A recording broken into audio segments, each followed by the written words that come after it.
Pinagmulta si Jaylen Brown ng Celtics dahil sa throat-slashing gesture, isang pag-aaral sa sportsmanship at pag-uugali ng mga manlalaro.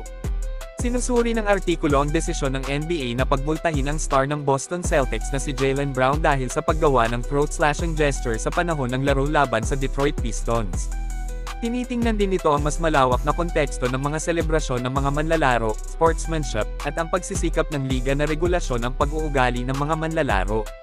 Si Jaylen Brown ay pinagmaltahan ng $25,000 para sa isang throat-slashing gesture na ginawa niya matapos ang isang dunk sa panalo ng Celtics na 130 hanggang 120 laban sa Pistons.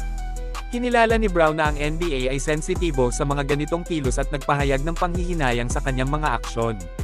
Sinabi niya na siya ay nahuli sa sandali at kinilala ang focus ng liga sa pagtataguyod ng sportsmanship. Ang desisyon ng NBA na pagmultahin si Brown ay nagpapakita ng pagsisikap ng liga na itaguyod ang sportsmanship at pigilan ang labis na mga selebrasyon, lalo na ang mga maaaring ituring na hindi magalang o agresibo. Ang pangyayari at ang kasunod na multa ay nagpapahiwatig ng isang lumalaking trend sa profesional na sports, mas malaking pagsusuri sa mga selebrasyon ng mga manlalaro at isang mas mataas na diin sa sportsmanship. Ang trend na ito ay hinihimok ng pagnanais na mapanatili ang isang positibong imahe para sa liga, protektahan ang mga manlalaro mula sa potensyal na paghihiganti, at itaguyod ang isang magalang na kapaligiran para sa lahat ng kasangkot.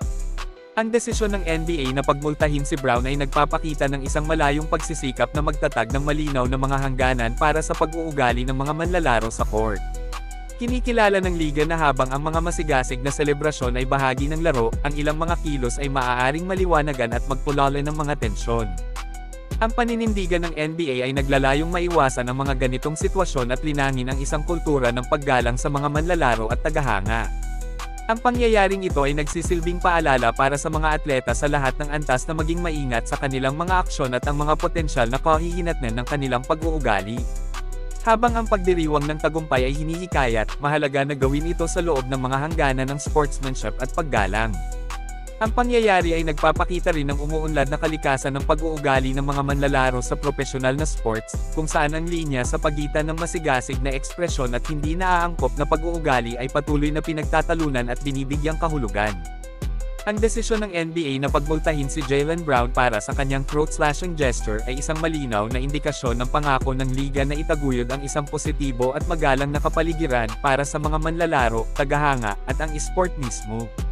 Habang ang pangyayari ay nagudyok ng talakayan tungkol sa mga limitasyon ng mga selebrasyon ng mga manlalaro, ito ay nagpapakita rin ng kahalagahan ng kamalayan sa sarili at responsableng pag-uugali sa court.